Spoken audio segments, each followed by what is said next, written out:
और मृत्यु इन दो छोरों के बीच में, इन दो तटों के बीच में जो बह रहा है वो जीवन है।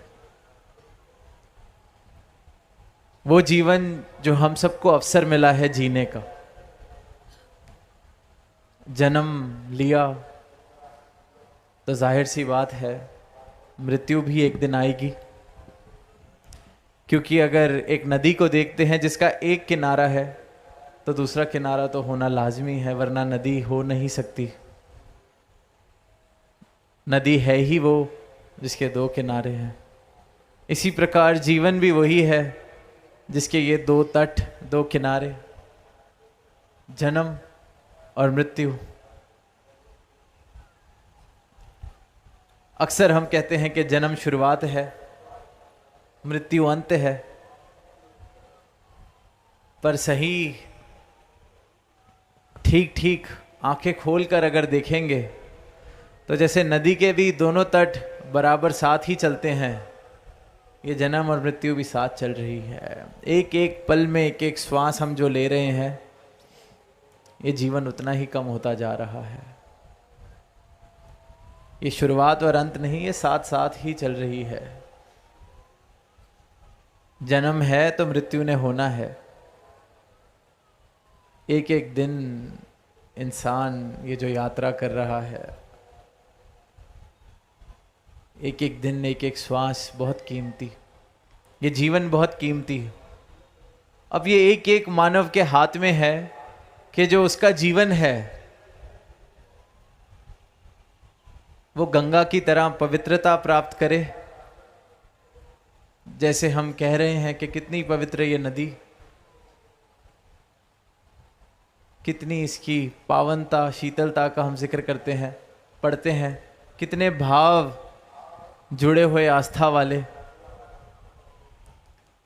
गंगा नदी का पानी किस प्रकार देखते हैं दुनिया में, क्या अहमियत दुनिया देती है। और वहीं दो किनारे तो एक गंदे नाले के भी होते हैं, जहाँ नाला बह रहा हो वहाँ भी दो तट हैं। तब हमने अपने जीवन को कौन सी दिशा देनी है, हमने अपना जीवन कैसा बनाना है। गंगा की तरह पावन पवित्र, या फिर गंदगी वाला पानी बह रहा हो वैसा जीवन। ये निर्णय हमारे हाथ में है, एक एक मानव के हाथ में है। तट दो छोर हर मानव को मिले हैं, मृत्यु और जन्म। ये जो बीच का जीवन जो बह रहा है वो पावन पवित्र हो, गंगा जैसा, या एक गंदे पानी का प्रभाव, गंदे पानी का नाले जैसा जीवन हो। तो क्या प्रेम बहे उस जीवन में? जन्म और मृत्यु के बीच अगर मेरे जीवन में कुछ बहे तो क्या प्रेम बहे, या वैर, ईर्ष्या, नफरत बहे? विशालता वाले भाव बहें या संकीर्णता वाले भाव बहें? क्या मेरा जीवन, मेरे जीवन की ये जो नदी है, ये भ्रमों से भरी हो या इस ब्रह्म के परिचय से? क्या ये शिकवों से भरी हो या शुक्राने से? क्या ये अज्ञानता के अंधकार से भरा हो जीवन, या फिर इस परमात्मा की रोशनी से रोशन हो? जन्म मिला है, मृत्यु आएगी, ये बीच का सफर, ये जो है जीवन जिसे कहा जा रहा है, इसकी कैसी दशा रहनी है, ये निर्णय मेरे हाथ में है।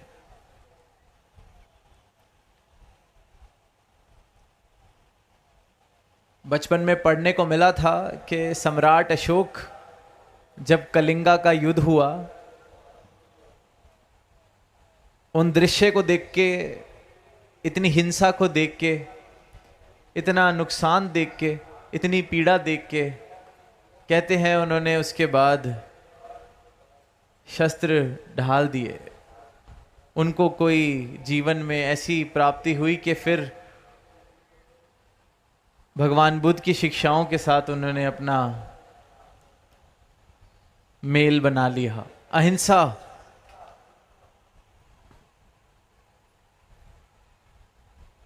के सिद्धांतों पर जीवन चलने लगा। तो उन्होंने भी ये निर्णय लिया कि ये जीवन मेरा बह रहा है जन्म और मृत्यु के बीच में,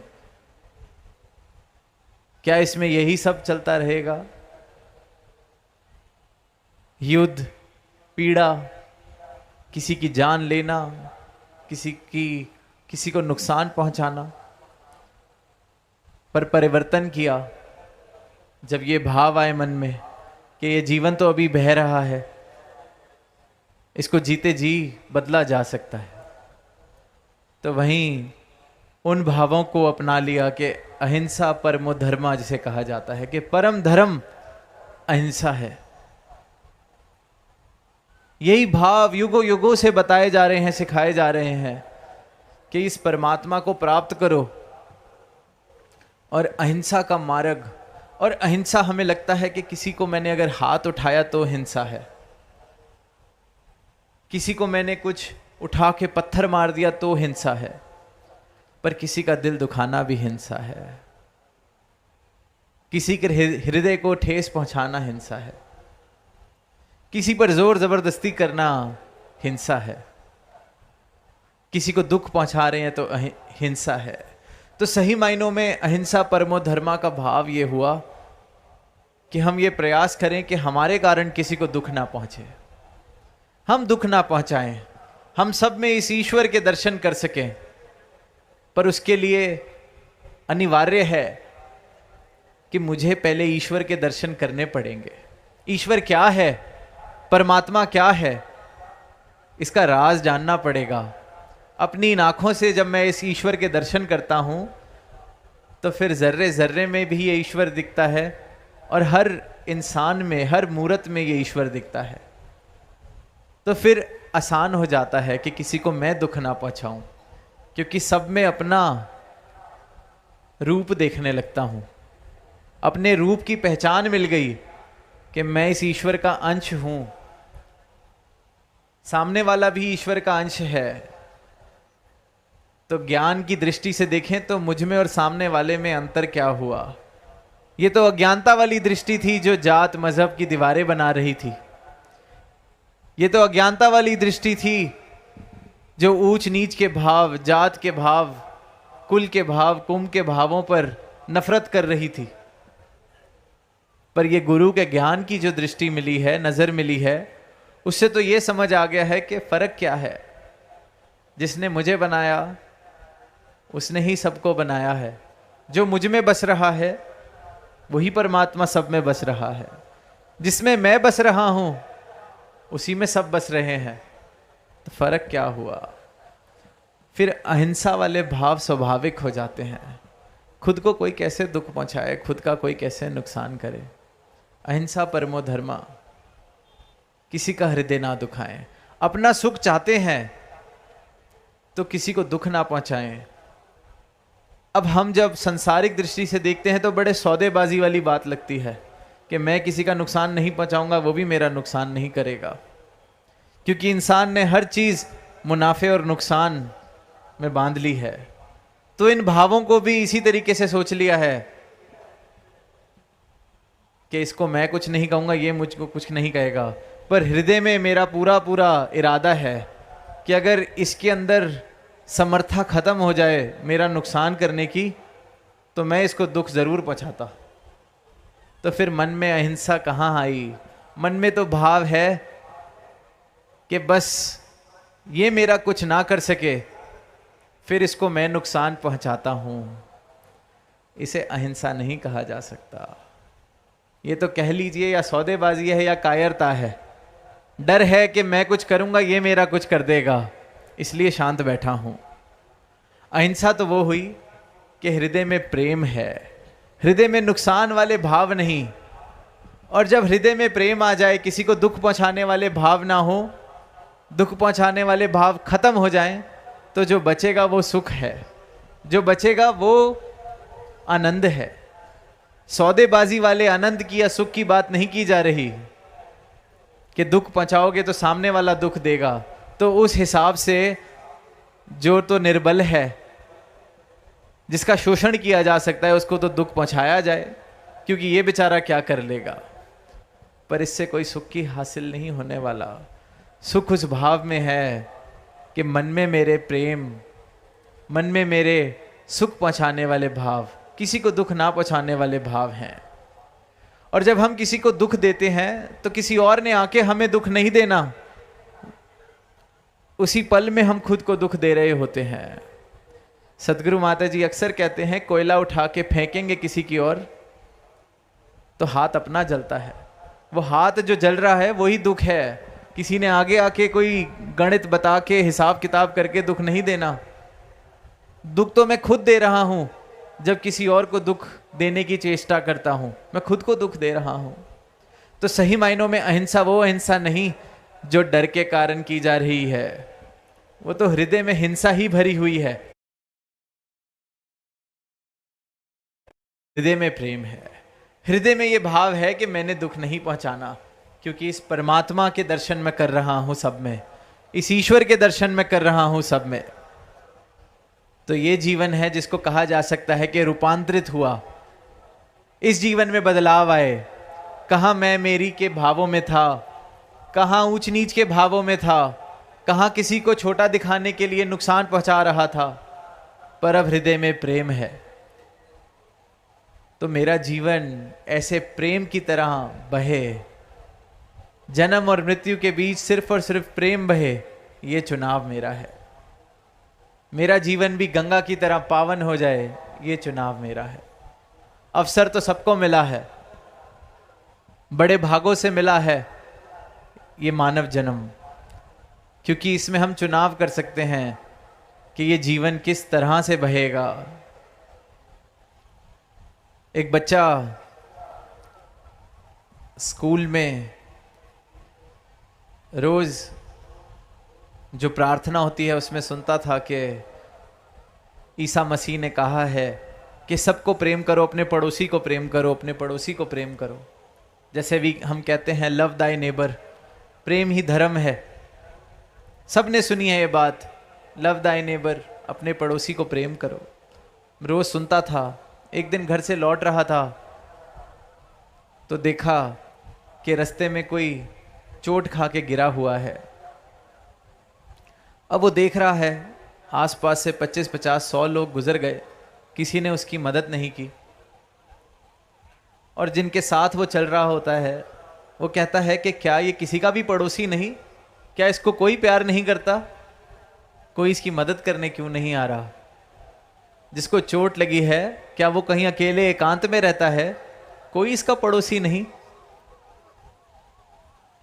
और फिर वहीं जब उसके मन में ये भाव आ रहे होते हैं, आकर कोई उसको संभालता है, उस गिरे हुए को कोई उठाता है, तो बच्चे से रुका नहीं जाता। बच्चा पूछ लेता है कि आपने इनकी मदद की, इनका ख्याल रखा, क्या ये आपके पड़ोसी हैं, आप इनसे प्रेम करते हैं, क्या आप भी इसलिए प्रेम करते हैं क्योंकि ईसा मसीह ने कहा है कि पड़ोसी से प्रेम किया जाए, ये आपके पड़ोसी हैं क्या। तो वो आगे से जवाब देते हैं कि बेटा मेरा तो पूरा ही पूरा संसार मेरा पड़ोस है। मेरे गुरु की ये शिक्षा है, ईसा मसीह की ये शिक्षा है, वासुदेव कुटुंबकम। आज सदगुरु भी अपना ज्ञान दे के यही कह रहे हैं कि पूरा संसार हमारा पड़ोस है। क्योंकि जिसको ये ज्ञान वाली दृष्टि मिल गई, जिसको ये ब्रह्म के दर्शन हो गए, फिर वो मैं मेरी के भाव से उठ जाता है, फिर दीवारें गिर जाती हैं, फिर सब में ये एक रूप, सब इस परमात्मा ही जब मेरा निवास स्थान हो गया तो पड़ोसी भी दूर की बात हो गई। हम सबका निवास स्थान एक है, ये परमात्मा। तो हम एक घर में रहने वाले हो गए, पड़ोसी भी बहुत दूर का रिश्ता हो गया। तो प्रेम तो कितना होना चाहिए। अगर ईसा मसीह ने कहा है कि पड़ोसी से प्रेम करो, तो सदगुरु तो ये एक घर बता रहे हैं जिस घर में हम वास कर रहे हैं। ये निरंकार, ये परमात्मा, एक एक मानव इसी में वास कर रहा है। तो गुरु ने तो वो पड़ोसी वाला रिश्ता भी खत्म कर दिया, एक घर में रहने वाले बना दिया हम सबको। तो अब ये सोचें कि अगर पड़ोसी से प्रेम करना था तो जो जिस घर में रह रहे हैं, एक छत में जिसके साथ रह रहे हैं, उससे कितना प्रेम करना पड़ेगा। इसलिए कह रहे हैं प्रेम बनना है। पड़ोसी वाला फर्क भी मिटा दिया। सदगुरु ऐसी कृपा करते हैं, ये बता देते हैं कि इस एक में तू रह रहा है, ये एक परमात्मा तेरा निवास स्थान है। इसी प्रकार एक एक मानव का निवास स्थान यही परमात्मा है। प्रेम जिन प्रेम कियो तिन्हीं प्रभ पायो। प्रेम जिसने किया है उसने इस परमात्मा को हासिल किया है, पाया है। तो जैसे कि दास ने शुरुआत में कहा कि फैसला हमारा है। जन्म और मृत्यु के दो तटों के बीच में कौन सा पानी बहेगा, हमारा जीवन कैसे बहेगा, प्रेम वाले भावों से, नफरत वाले भावों से। ये जीवन भी कहीं निरर्थक बन के ना रह जाए। मौका है, अवसर है कि सार्थक कर लें इस जीवन को। ये चुनाव करें कि सार्थकता बहेगी मेरे जीवन में या निरर्थक बन के रह जाएगा ये जीवन। जिस चीज का कोई कीमत नहीं, मूल नहीं, क्या उन्हीं में मस्त मगन होके उन्हीं चीजों में मैं कहीं ये जीवन ना गुजार दूं। जिस चीज का मूल है, जो सार्थक है, उसकी प्राप्ति कर सकूं।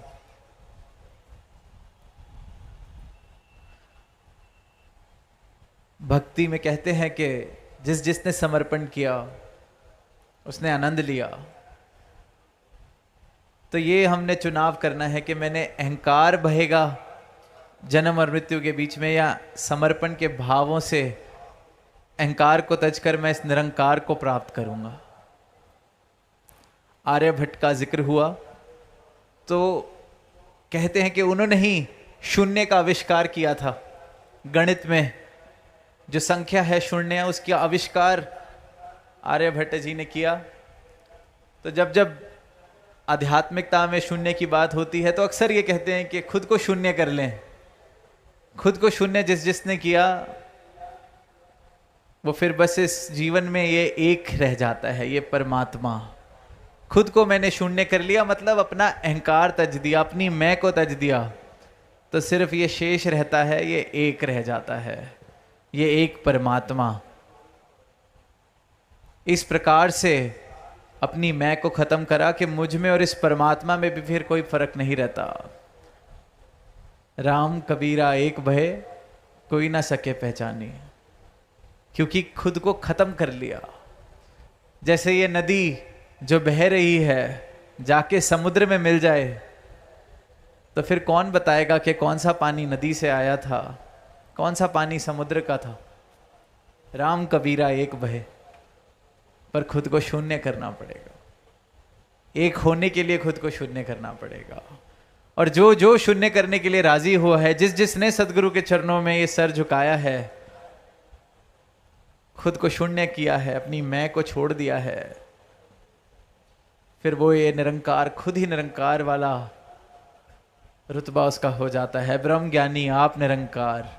अवतार बानी में सदगुरु ने खुद लिखा है, ब्रह्म ज्ञानी आप निरंकार। जैसे ये नदी का पानी समुद्र में मिल जाए तो कोई फर्क नहीं रहता, इसी प्रकार मैंने फैसला करना है कि ये जो जन्म और मृत्यु के बीच में बह रहा जीवन है, ये क्या परमात्मा में मिल सकेगा, परमात्मा हो सकेगा, या कहीं आगे जाके सूखी नदी वाली भावना इस जीवन के वही दशा, अज्ञानता के कारण, अंधकार के कारण।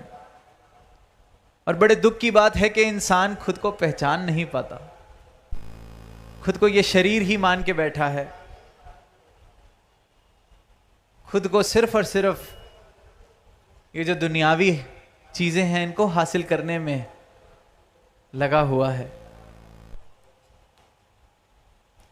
एक कहानी कहीं पढ़ने को मिली थी कि एक इंसान था, वो प्याज की खेती करता था। प्याज की खेती करता था। अब अपने गांव में उसने खूब प्याज बेचा, तो उसको किसी ने कहा कि क्यों नहीं कहीं दूर जाके ये प्याज बेच के आओ, अपने राज्य में तो खूब बेच लिया, क्या पता तुम्हें कोई ज़्यादा कीमत दे दे। कहीं दूर बेच के आओ, यहाँ तो और भी लोग हैं जो खेती करते हैं, शायद तुम्हें ज़्यादा मूल मिले। उसको बात लगी, ठीक, जाता है। अब उसकी किस्मत कुछ इस प्रकार कि जहाँ वो पहुँचता है प्याज बेचने के लिए, उसको द्वार पे ही रोक दिया जाता है। पूछा जाता है क्या लाए हो? वो कहता है मैं प्याज की खेती करता हूँ, आपके इधर राज्य में प्याज बेचने आया हूँ, अनुमति हो तो मैं व्यवसाय कर सकूं। अब उसकी किस्मत कि उस जगह पर, उस राज्य में किसी ने प्याज कभी देखा ही नहीं था, किसी ने प्याज नहीं देखा। तो वो अपने राजा के पास प्याज लेके जाते हैं, राजा को काट के प्याज खिलाया जाता है। अब राजा को प्याज बहुत पसंद, इतना पसंद आ जाता है, वो कहता है वाह क्या चीज़ है, सारा का सारा ले आओ, उसको मेरे सामने लाया जाए जो इसको बेचने आया है। अब वो इंसान, वो किसान प्याज को लेके राजा के दरबार में, और राजा कहता है ऐसी चीज़ तो हमने कभी देखी ही नहीं, इतनी कमाल, ये जितना प्याज लाया है रख लिया जाए और उतना ही किलो इसको सोना दे दिया जाए। कमाल कर दिए, इतनी कमाल की चीज़ लेके आया है, इसको सोना दे दो। अब वो इंसान जो प्याज बेचने गया था, हम सब सोच सकते हैं क्या ही उसके मन की दशा। वो तो 2-4-10 रुपये ज़्यादा कमाने गया होगा, पर सोना लेके वापस आया। अब अपने गांव में अपना ही महल बना ले, इतनी दौलत उसके पास। अब वापसी पे उसको उसका एक मित्र मिलता है, कहता है तू लेके प्याज गया था, सोना कहाँ से वापस आ गया? तो उसको बताता है ऐसे ऐसे वहाँ किसी ने प्याज नहीं खाया था, तो मेरी किस्मत चमक गई, राजा को प्याज पसंद आ गया, उसने सोने दे दिए। तो उसने कहा वाह, अगर सोना नहीं खाया, फिर अगर उन्होंने प्याज नहीं खाया तो कभी लहसुन भी नहीं खाया होगा, और मैं तो लहसुन की खेती करता हूँ, और प्याज से तो ज़्यादा मूल्य लहसुन का ही होता है, तो मुझे तो पता नहीं क्या क्या मिल जाएगा। अब वो मित्र भी जाता है उस राज्य में, अब उसकी किस्मत भी कमाल के वहाँ किसी ने कभी लहसुन भी नहीं खाया होता। राजा के पास फिर लेके जाते हैं, राजा कहता है मुझे खिलाया जाए, और राजा को बहुत पसंद, इतना पसंद आता है कि राजा कहता है पिछले हफ्ते प्याज आया था, ये तो उससे भी अच्छा है। तो कहता है कि फिर महाराज मुझे भी सोना मिलेगा इसके बदले? कहता है सोना क्यों, सोना तो पिछले हफ्ते तक यहाँ पे मूल्य रखता था, सबसे बहुमूल्य चीज़ सोना थी पिछले हफ्ते तक, पर तुम्हारा मित्र जब से प्याज दे के गया है सबसे बहुमूल्य चीज़ प्याज हो गई है, तुम्हें इतने किलो हम प्याज दे के भेजेंगे।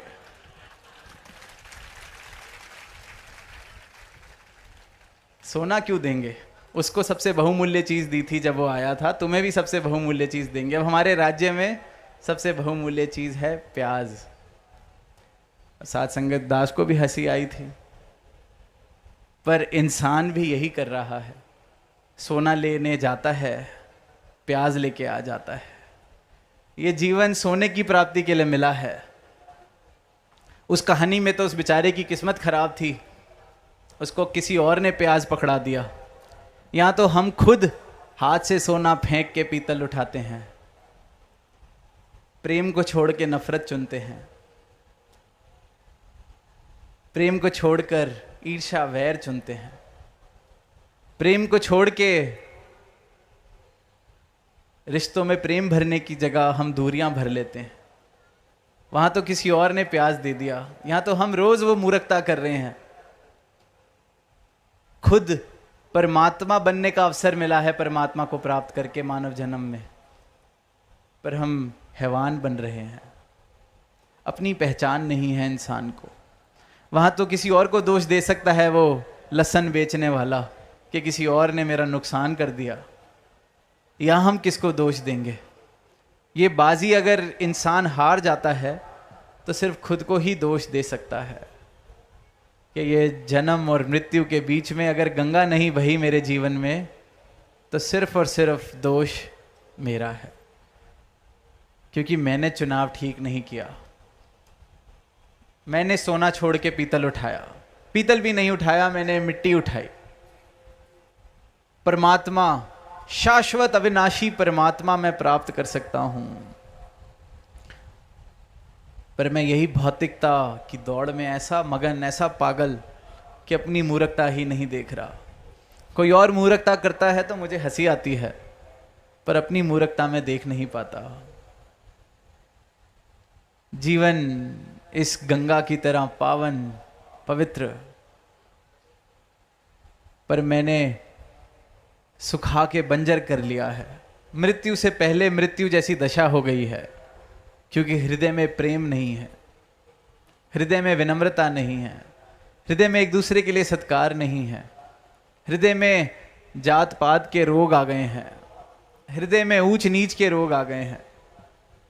तो ये अवसर है, इन रोगों से निजात पाई जाए, अपनी पहचान कर लें। ये अवसर मिला है, सोना प्राप्त कर लें। बिल्कुल सामने है, बिल्कुल हाथ में है, हमने छोड़ा हुआ है, हमने सोना छोड़ा हुआ है, पीतल पत्थर मिट्टी उठा रखी है। अब सोना उठाने के लिए एक बार जो हाथ में पकड़े हुए पत्थर हैं, हाथ में पकड़ा हुआ पीतल है, हाथ में पकड़ी हुई मिट्टी है, इसको फेंकना पड़ेगा ताकि हाथ खाली हो सके। वही शून्य वाली बात, ये हाथ खाली करने को ही शून्य होना कहा गया है, अहंकार तजना कहा गया है। हाथ खाली होएं तो सोना उठा सकें। हम हाथ में पत्थर भी पकड़े रहना चाहते हैं, सोना भी पकड़ना चाहते हैं, ऐसे बात बनने वाली नहीं है। नादानी हो जाएगी, मूर्खता हो जाएगी। इस मूर्खता से सदगुरु युगों युगों से मानवता को बचा रहे हैं। जब जब इस धरा पर आए हैं, मानव को यही कहा है कि ये मूर्खता ना कर, पछताओगे।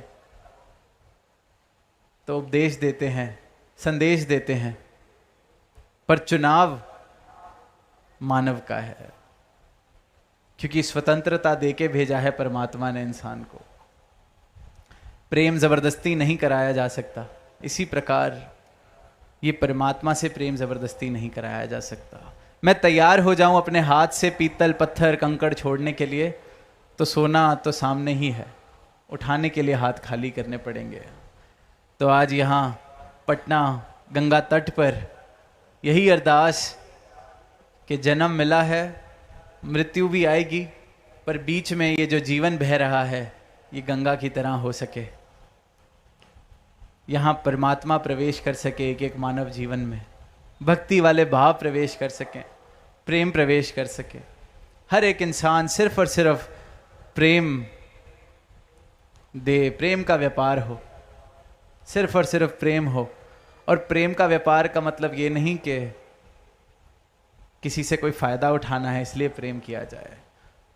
प्रेम के व्यापार का ही मतलब है कि दिया भी प्रेम जा रहा है, लिया भी प्रेम जा रहा है, सिर्फ और सिर्फ प्रेम। और यही प्रेम परमात्मा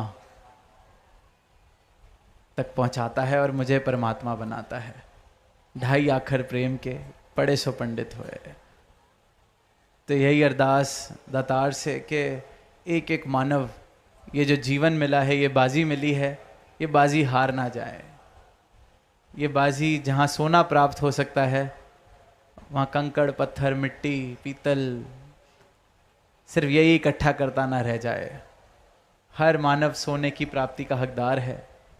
ये परमात्मा खरा सोना है, हर कोई इसको प्राप्त करे, हर कोई अपने जीवन का मूल डाल सके। सिर्फ और सिर्फ मेरी हृदय की पुकार होनी चाहिए, जिज्ञासा होनी चाहिए, आत्मा का कल्याण इसी क्षण हो सकता है। तो इन्हीं भावों से दास इजाज़त चाहेगा, प्रेम से कहना।